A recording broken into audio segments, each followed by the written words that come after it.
estudo de hoje foi extraído de 2 livros.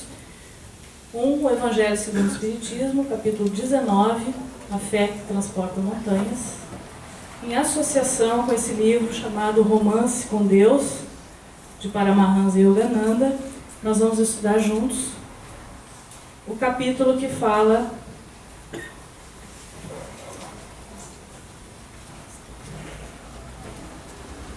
como harmonizar métodos de cura física, mental e espiritual, que falam de fé.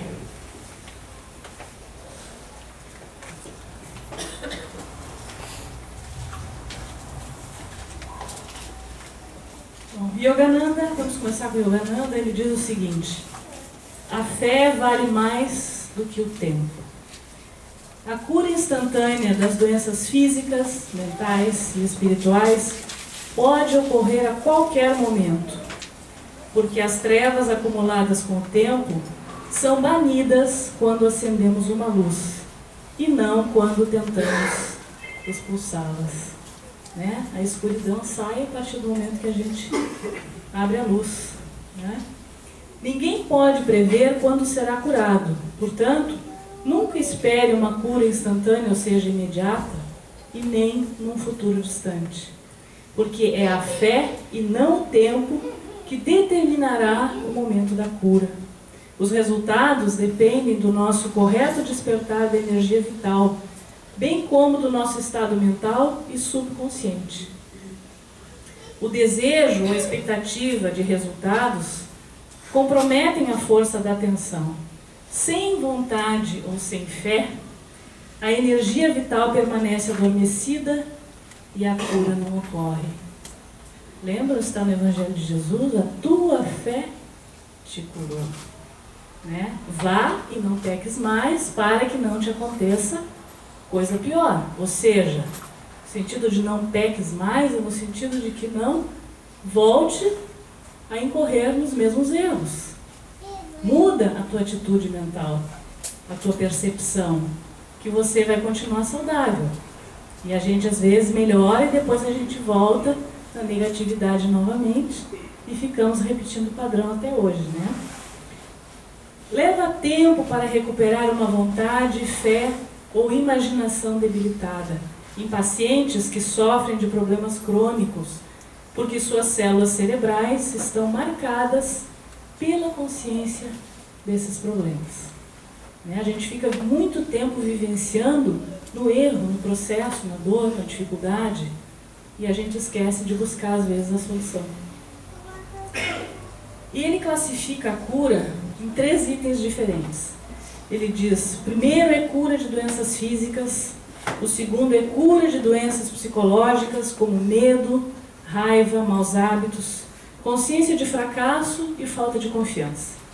O terceiro, cura de doenças espirituais. E o que ele considera doenças espirituais? Indiferença, vida sem objetivo, orgulho intelectual, ceticismo e ignorância da própria divindade. Quando se fala em ignorância, não é no sentido pejorativo, no sentido de nós ignorarmos o nosso ser divino, ignorarmos as leis morais da vida, as leis de Deus, que são leis de amor, de progresso, de trabalho. Não são os sãos que precisam de médico, Jesus deixou dito isso. Né? E é da máxima importância enfatizarmos a prevenção e a cura desses 3 tipos de doenças que foram ditos, porque todos provocam sofrimento e devem, portanto, ser remediados pelos métodos terapêuticos aplicáveis. Em geral, a atenção das pessoas se fixa unicamente na cura das doenças do corpo, porque elas são mais tangíveis. E a gente esquece que as doenças começam no nosso campo mental, no nosso campo emocional. Né?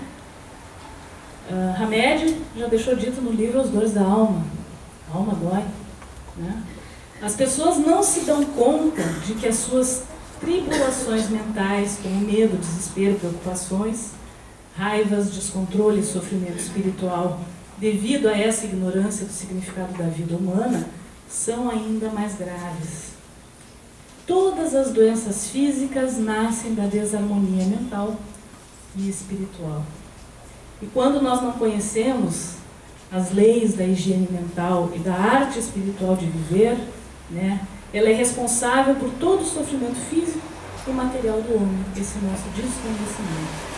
Se a mente se purificar das bactérias mentais da raiva e da preocupação e do medo, e a alma estiver livre dessa ignorância, nenhuma doença ou carência material irá sobrevir.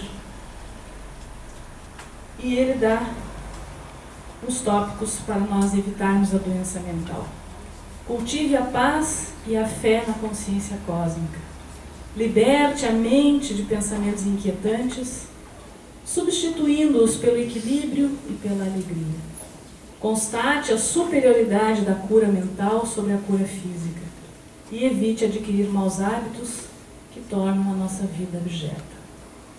E para evitar a doença espiritual, acredite firmemente que foi criada a imagem e semelhança do Pai, sendo, pois, imortal e perfeito como Ele. Se uma simples partícula de matéria é indestrutível, conforme a ciência já provou, por que a alma não seria? A matéria sofre mudanças e a alma passa por experiências que a fazem mudar. É uma grande diferença aí. A matéria sofre mudanças e a alma passa por experiências que a fazem mudar. Porque é na vivência, é na experiência que nós amadurecemos e que nós crescemos. Não é só quando as coisas ficam apenas no nível do intelecto.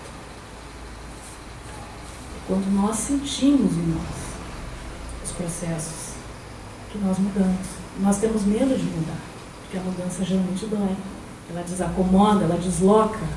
É um hábito que eu tenho que abandonar, é uma crença, é um valor, né? E isso nos dói, porque é como se a gente tirasse um pedaço da gente. Só que quando isso é deslocado, o novo sobrevém, porque tem espaço para o novo.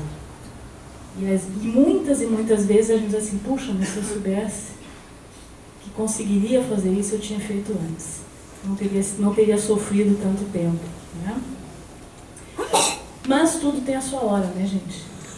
Então a gente não pode ficar lamentando, não fiz antes, não. Eu vou fazer no momento em que eu tenho consciência disso, maturidade para isso. Aí eu liberto, porque eu compreendi.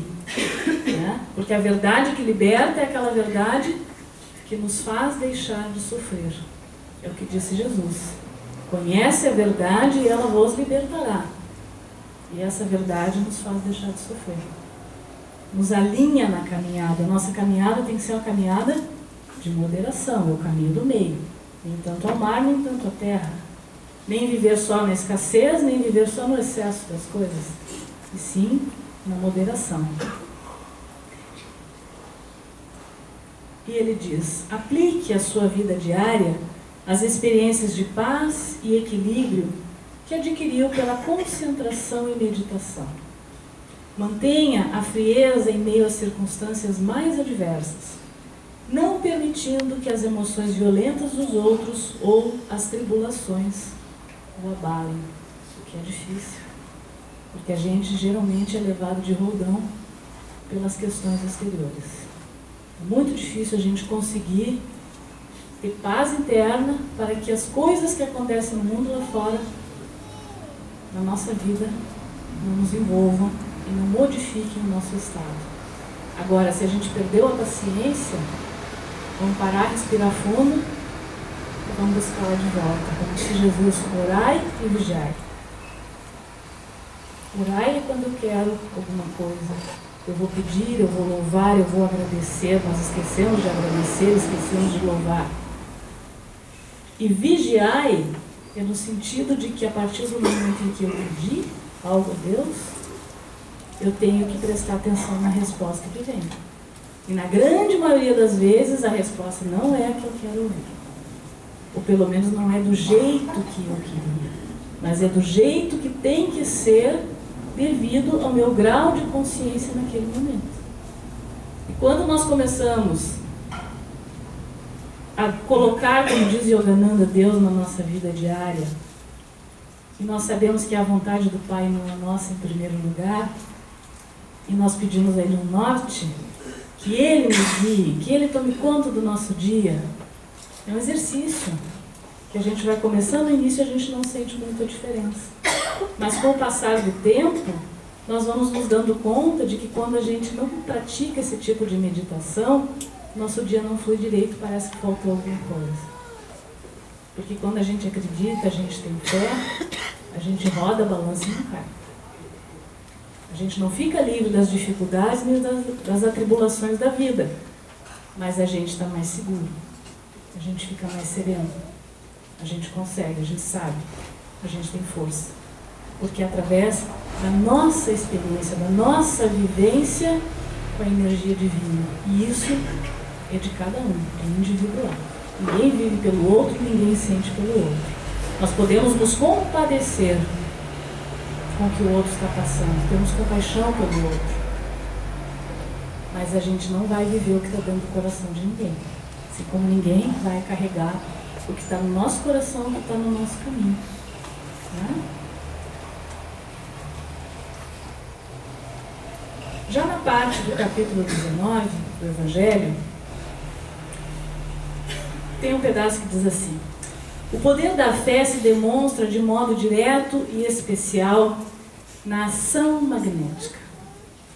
Todos nós somos energia condensada na matéria.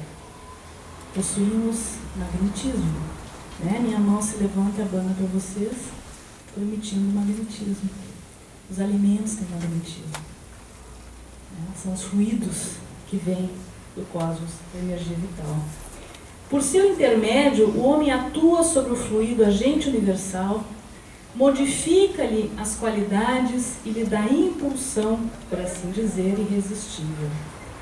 Daí decorre que aquele que é um grande poder fluídico normal, ele junta a fé, uma fé ardente, ele pode, só pela força da sua vontade, dirigida para o bem, operar esses singulares fenômenos de cura e outros que antigamente eram chamados de prodígio, mas que não passam de um efeito de uma lei totalmente natural.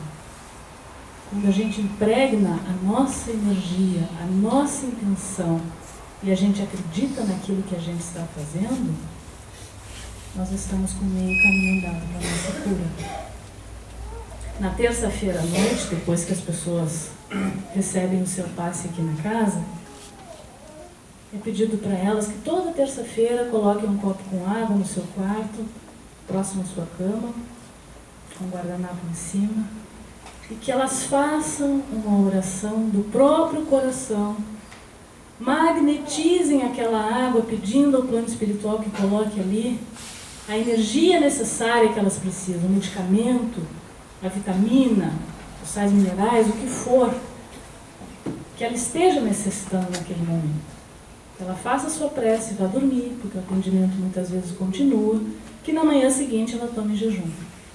E não foram poucos os relatos que eu tive de pessoas que sentiram uma sensível melhora durante esse período. Por quê? Porque nada melhor do que eu magnetizar com a minha fé, com a minha crença. É eu e Deus naquele momento conversando.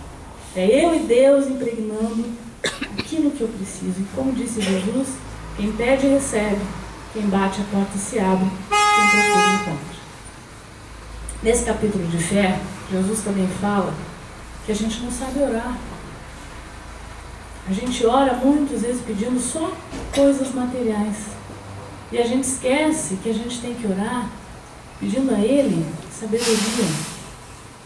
A gente tem que pedir coragem para passar pelas nossas dificuldades. Clareza na nossa mente, lucidez. Né? Para que a gente consiga se enxergar e nos tornarmos pessoas melhores.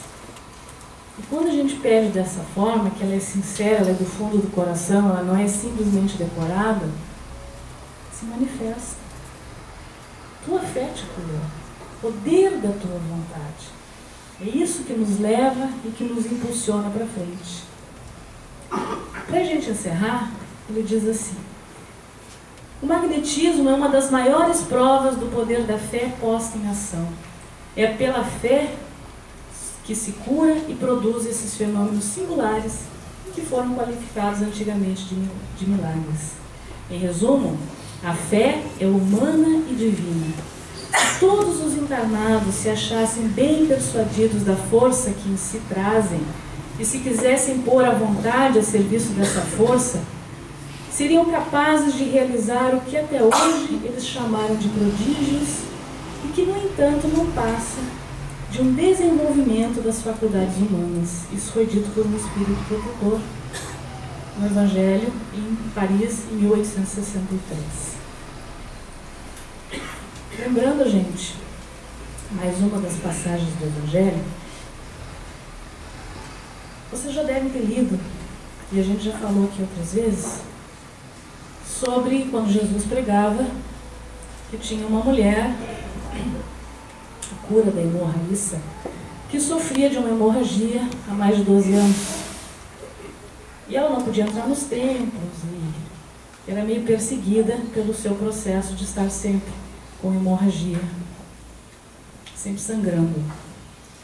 Até que ela ouviu falar de Jesus e naquele dia ela disse assim: eu não preciso falar com ele, eu preciso apenas tocar o seu manto. E se eu fizer isso, eu sei que ele vai me curar. E ela foi ao encontro de Jesus. E Jesus estava no meio da multidão pregando. E naquele empurra, ela pega pelas costas de Jesus, pega o manto dele. E naquele instante, ela sentiu o fluido energético percorrer todo o seu corpo. Porque a aura de Jesus deveria ser imensa. Se a gente fala da aura de Chico, né? Falava-se muito da aura de Chico Xavier, imagine a aura de Jesus. E ela tocou e sentiu. E Jesus olha para um dos seus discípulos, apóstolos que estavam com ele, e diz assim: quem me tocou? Né? E um deles disse, não me engano foi Pedro: mestre, no meio desta multidão tu perguntas quem me tocou no meio daquele empurra? Até o momento em que ela olha para o mestre e diz que foi ela. E ele diz para ela: vai em paz, filha, tua fé te curou. Mas ela não precisava falar com ele. Ela sabia dentro da sua alma e dentro do seu coração. E é isso que nós precisamos ao longo da nossa vida, ao longo da nossa existência, irmos desenvolvendo paulatinamente, degrau por degrau, dia a dia. Como é que nós vamos fazer isso? Trazendo essa energia do divino, da parte espiritual, para a nossa vida cotidiana. Porque a gente só lembra de orar e de pedir quando a coisa aperta. E a gente precisa começar a colocar todos os dias o sentimento e o pensamento de gratidão. Gratidão pelo que a gente tem e gratidão pelo aquilo que a gente ainda não tem. Porque Deus sabe o momento certo e o que é necessário na nossa vida. Às vezes as coisas que a gente quer obter e que não chegam, não está no momento, a gente não tem maturidade para lidar com aquilo. Não seria bom para nós. Deus sabe o que é bom para os seus filhos. E nós precisamos fazer esse religar. Nós temos que elevar a nossa mente, elevar o nosso coração. Chama Trina, Jesus, Sagrado Coração dele. Azul, poder da vontade, poder da fé. Amarelo, sabedoria. Rosa, amor. Né? A gente sempre pede a Deus coração da serenidade. Né? Senhor, dai-me a serenidade para aceitar as coisas que eu não posso mudar. E coragem para mudar aquilo que eu posso mudar. E sabedoria para mim distinguir a diferença. Que assim seja.